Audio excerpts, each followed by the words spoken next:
अस्सलामुअलैकुम नाज़रीन, मेरा टीवी न्यूज़ में आया सारा सुमरो ऐं बुलेटिन में मूंसां गॾु साथ ॾींदी प्रिया गुल। सभ खां पहिरीं हिकु नज़र हेडलाइन ते। हुकूमत पीपल्स पार्टी विच में 27 आइनी तरमीम जे मसूदे ते डेडलॉक बरक़रार। वफ़ाक़ी काबीना जो अॼु सॾायल इजलास मुलतवी।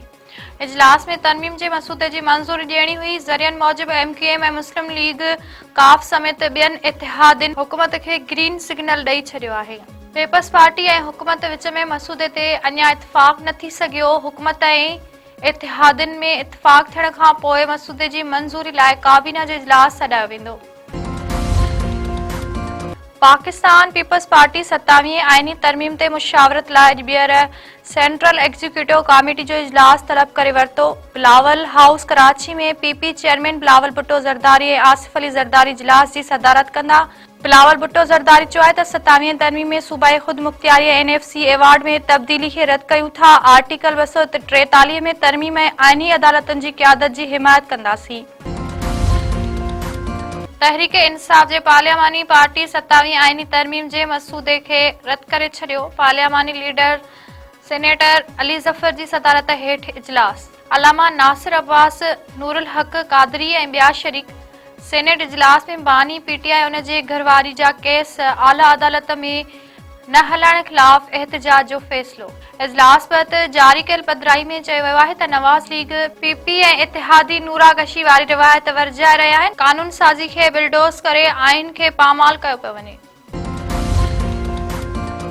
PTI चेयरमैन बैरिस्टर गुहर ऐं असद कैसर जी स्पीकर अयाज़ सादिक सां मुलाक़ात। महमूद खान अचकज़ई जो अपोज़िशन लीडर तौरु नोटिफिकेशन जारी करण जो मुतालबो। अॻूणे स्पीकर असद कैसर चयो आहे त पीपल्स पार्टी खे आइन सां गॾु बीहण घुर्जे, पर लॻे थो त सौदेबाज़ी कंदी।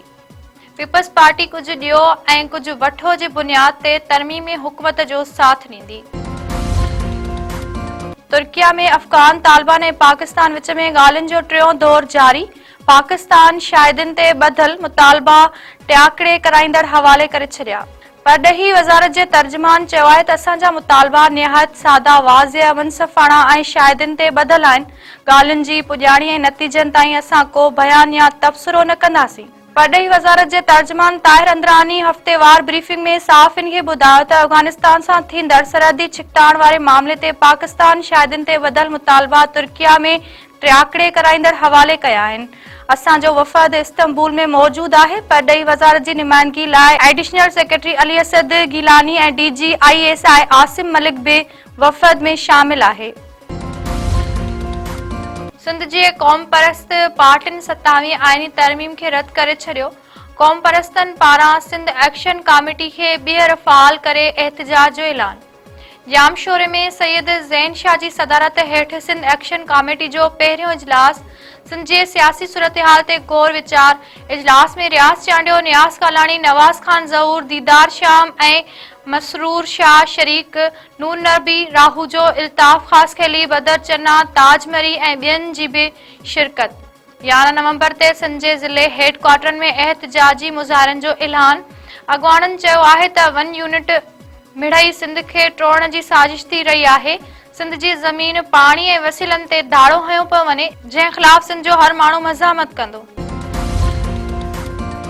ओबावड़ जे कच्छ में पुलिस जो ॿिए ॾींहुं बि ऑपरेशन नव ॾोहारी मारजण जी दावा। शर सिलरा तकरार तां 6 ॼणा क़तल थियण बैदि पुलिस ऐं रेंजर्स जो ड्रोन टेक्नोलॉजी जी मदद सां गॾियल ऑपरेशन। कार्रवाई में दाड़ियल गुलाम शहर, आको शहर, नज़ीर शहर, दागा शहर, जागण कोश, शाहू कोश ऐं ॿिया मारिजी विया। पुलिस मूजिबि हिकु ॾोहारी एहसान शर जो लाश साथी खणाए विया आहिनि। ऑपरेशन में दर्जन खां वधीक ॾोहारियुनि खे ज़ख़्मी कयो वियो आहे। फैज़गंज वेझो खौफनाक रोड हादसो। हिक ई घर जा 4 भाती फौत। मेरहान नेशनल हाईवे ते तेज़ रफ़्तार ट्रालर मोटरसाइकिल सवारनि मथां चढ़ी वियो। हादसे में औरत अमीरा शर, संदसि 3 ॿारड़ा रहमान, करम, शिराज शर मौक़े ते ई फौत। हादसे में फौजी रज़ा शर सख़्त ज़ख़्मी। वारसनि पारां फौतुनि जा लाश रखी एहतजाज। जाम साहब वहजो औरत माइटनि में घुमण लाइ न वठी वञण ते ख़ुदकशी करे छॾी। नूर मोहम्मद पाड़े में 29 वरनि जी सिदरा झट घर अंदर पखे में फाओ खाई जिंदगी जो अंत आंदो। वारसन मूजिब औरत माइटनि तौबा टैक्सिंग वठी वञण जो चयो, इनकार ते इंतिहाई कदम खयो।